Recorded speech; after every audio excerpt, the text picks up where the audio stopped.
TV ન્યૂઝમાં આપનું સ્વાગત છે।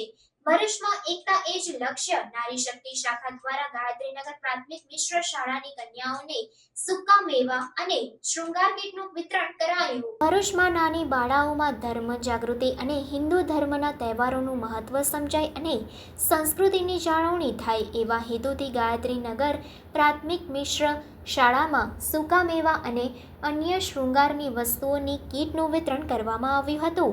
એકતા એ જ લક્ષ્ય દ્વારા ગૌરી વ્રતનું મહત્વ સમજાવવામાં આવ્યું હતું, જેમાં દીપાલીબેન બારોટ, શાલુબેન, વિકાસ મહેતા, જિગ્નેશ રાણા, વિકાસ સ્વામીદાસ, પ્રાંશુ તિવારી, જય ચોકસી, પ્રણવ ચોકસી તેમજ અન્ય નારી શક્તિ શાખાની બહેનોએ મહત્વનું યોગદાન આપ્યું હતું।